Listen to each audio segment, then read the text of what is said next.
Don, this is our fourth time, man. We've talked for City on Fire, The Force, Broken. I mean, I feel like that maybe the next time we get together for the next book, I should get you a jacket like they do on Saturday Night Live.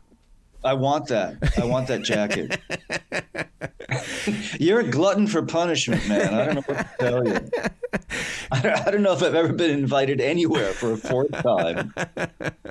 The way that you put words together, it would be so fascinating to sit in the room with you. Or are you that type of person that you can't have anyone around you when the words are going to the page? Yeah, I don't like people around me when I'm working. There's already too many people in the room. Do you know what I mean? I spend all day with people who don't actually exist. So yeah, that's plenty. I listen, I have written in public when I've had to, there are times when I've written on planes and trains and all that kind of thing. And I can usually, zoom it out, but no, I prefer to be alone somewhere when I'm doing it. Yeah, it gets kind of uncomfortable because people want to have a conversation with you while you're deep in thought, and you kind of just give them that look without using your words because it's like, whoa, you just walked in on me in the bathroom. It's kind of that way, but what's more of an issue is that it's not that you're having a conversation with someone else in the room, but you're deep in your own thoughts. It's that you're deep in conversation with these characters. Yes. Yeah, right? Yeah. And you're trying to see the world through those characters' eyes in the moment and use their language and their thought structure and that kind of thing. And so you're so focused doing that, that there's not room to kind of step outside of it, Having said that, I mean, I don't mind being interrupted. I really don't, because I'll be able to pick it right up, afterward. So, How difficult is it though to come back from a world of, well, you're hanging out with Danny all day and then you come back to where we presently are today, because I have to defrag. I've got to be able to break it down and kind of reacquaint myself with what's real. Definitely. It was more of an issue when I was writing these big drug tomes, which were so based in reality, and the reality was really gruesome and harsh and often sad, and extremely violent. And so I really needed this sort of, decompression period, like scuba divers coming up from the deep. You need to pause a little bit, before you break the surface. And so I did, I had these kind of routines of working out or what I do, when I was writing this trilogy is cook dinner. Yes. I'd leave and then go back and do something normal, do something really mundane, but put a lot of care into it. I'd put some jazz on and, slavishly follow a recipe because I have no talent. And make dinner for us and then ease back into a real world. But it can be difficult, I mean, in my creative world, if you will, people say what I want them to say. They do what I want them to do, or I delete them. Right. Eventually, they're going to say what I want them to say. This is not true with Mrs. Winslow. Oh my God, it's so true. But what do you do in those situations? Let's say you go back to Broken and you reread a paragraph. Do you make the sounds? It's like I don't know. I shouldn't have gone that direction. Listen, Arrow, it's amazing how you can be embarrassed sitting by yourself in a room. I have literally blushed reading some of my stuff and going, oh man, that's so bad. That is like, oh, I almost look around, to anyone else.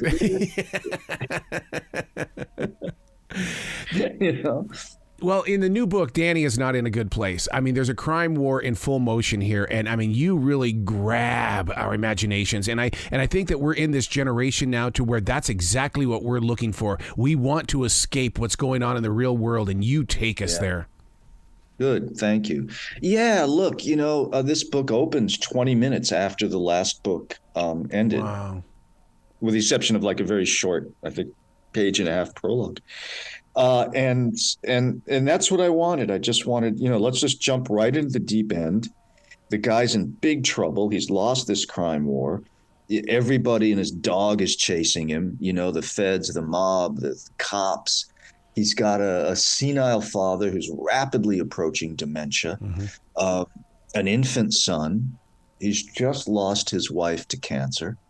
And he's got the remnants of his crew who are unruly and difficult to control. And he's trying to find a place to put his feet. And so, as a writer, to me, I just wanted to dump the reader directly into that deep water. Yeah.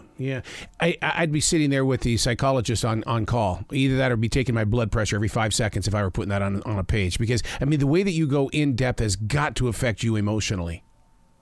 Listen, I've been doing it a while, so I'm a little inured to it, but it does. I was an investigator for years. Yes. And I knew I had to get out. The day that I was reviewing autopsy photos of a woman who'd been murdered by her husband, and it was lunchtime on a busy day, headed to trial, and I was eating a ham sandwich in one hand and flipping through these photos with another, feeling nothing. It was just data. The issue was whether she died in a fire or been murdered and the fire had been set.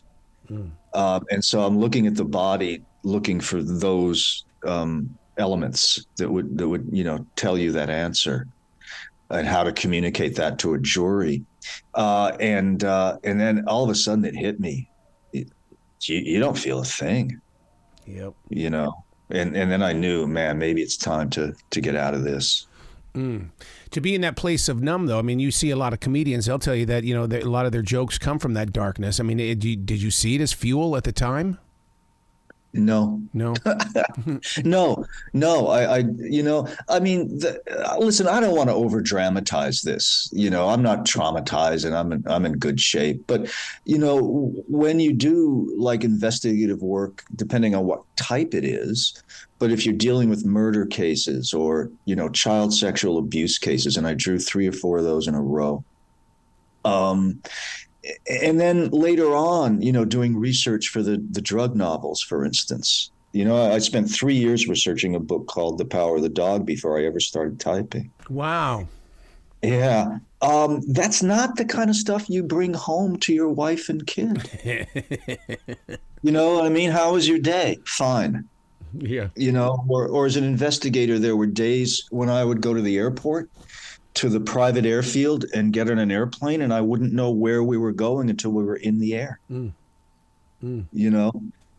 was that level of confidentiality. So you can't come home, and have that dinner conversation of how was your day, because you can't say it, or it's been, unpleasant or gruesome. I'm not going to sit at the dinner table and say, yeah, I looked at autopsy photos all day. Yeah.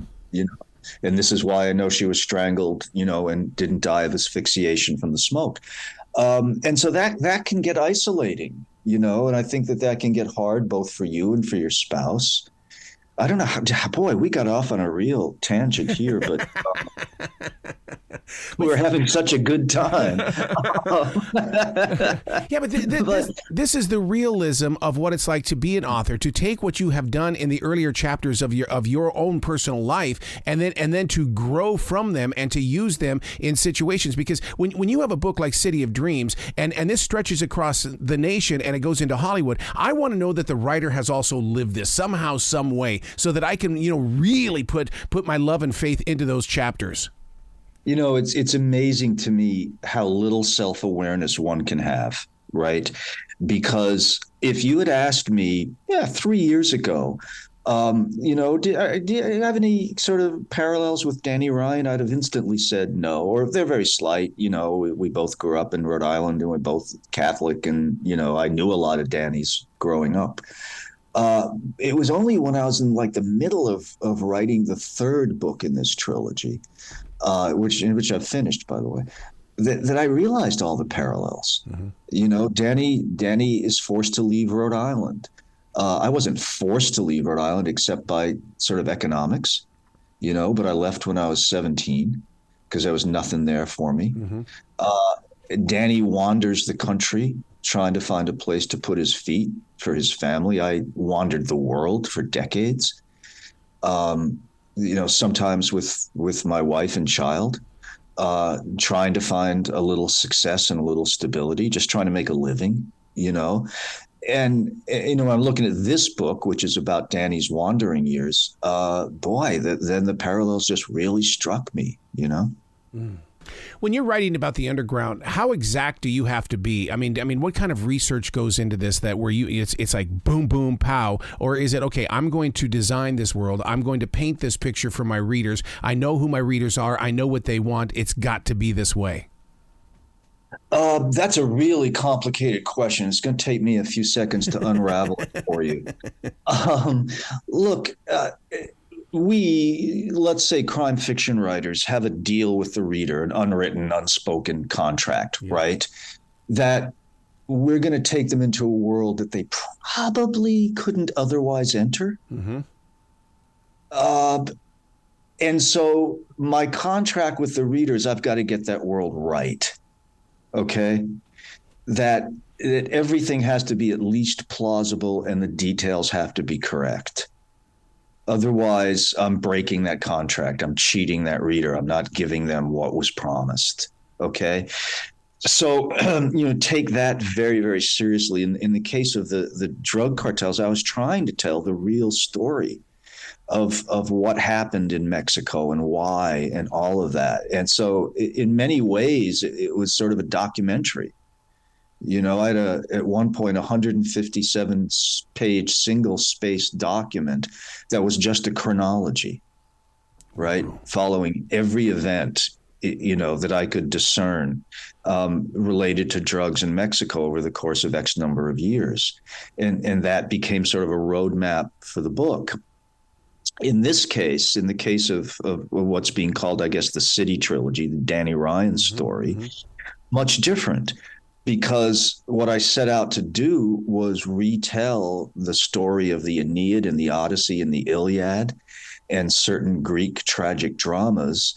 I took online college courses, entire semesters on, you know, I did a semester on the Iliad, a semester on the Odyssey, a semester on Greek mythology, the Aeneid, all of that, and read books about the classics so that I felt comfortable in that world as well. I don't know if that's answering the question that you asked me, but, you know. But it is. Try again if it didn't, you know. It does answer the question, because come on, you and I have both met people that want to be writers or claim to be writers that don't do the grunt. They don't put in the pain and the sweat that it takes to really bring a great story together. You know, they hear it, they feel it, they write it. Okay, it must be brilliant. Why am I failing? And it's people like yourself that are saying, no, you're going to have to work for it, man. Even after all of these books I've got, I still work for it.